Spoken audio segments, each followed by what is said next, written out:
Thank you very much indeed. And I'll put my glasses on so I can see you. I can't read the music with them on, but I can't see you with them off. Oh yes, there you are. How nice to see you all on this occasion. Strange feeling, of course, that I have standing here with this band behind me to remember that it was 20 years ago that they marched in here for the first time and we began. Those pioneering days seem a long way off now, but they were exciting, and I was very glad to be a part of it and to be a part of the Canadian Staff Band. I suppose I was the first of them because I knew about it before they did, so obviously I had to be number one. Well, a lot has happened since then, and this band has been used to great effect throughout this territory and indeed throughout the world as those months have gone past. And it gives me a great thrill tonight to be here with them and to see you all once again. Early in our being together as a band, we made a trip to Newfoundland. I'd never been before, didn't know what to expect, but we had a most remarkable tour of that province. Our executive officer, the first one we had, was Colonel Arthur Moulton, and he was a Newfoundlander and knew everyone that was there, so that we were in good hands. If we didn't know what to do, he knew how to do it. And what's best, he was able to translate for us. Which helped enormously. I should just like to say that when we began that very first festival we had here 20 years ago, we did then have a number of men who were survivors of the Empress of Ireland with us. I guess they've gone to heaven by now, but they used to occupy these front seats. And I remember going to see them when we talked about the beginning of the band, how excited they were. And we sort of try to make them honorary members of the new band, and they supported in a most remarkable way. In fact, Colonel Green, it was who came in. The members of the old band presented us with our flag, and Colonel Green processed it down this aisle and presented it to the band, and they're very happy memories. Well, Newfoundland, as I said, the Songs of Newfoundland was written especially for that trip. And Colonel Arthur Moulton gave me a book. Well, actually, he sold it to me.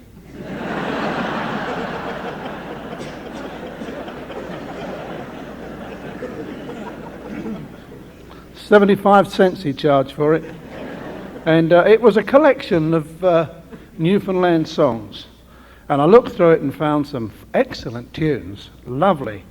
And this selection has in it "We'll Rant and We'll Roar Like We're True Newfoundlanders," "Jack Was Every Inch a Sailor," "Let Me Fish Off Cape St. Mary's," and a marvellous song called "Eyes of the By That Builds the Boats."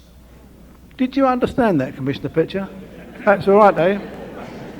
Well, if you understood it, it must be correct.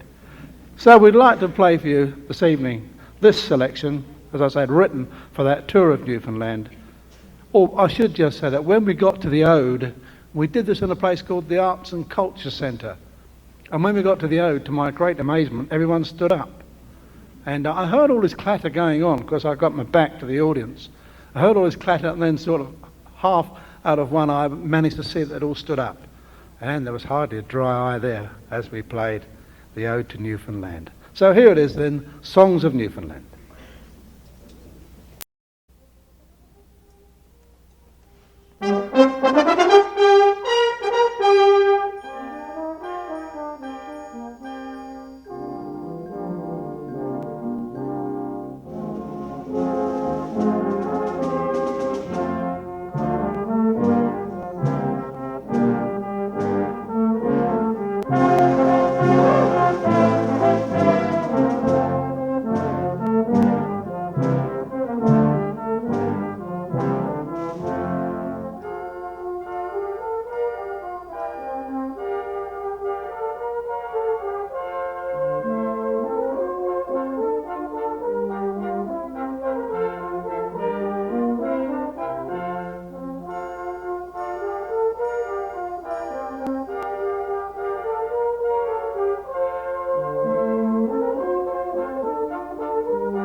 Bye.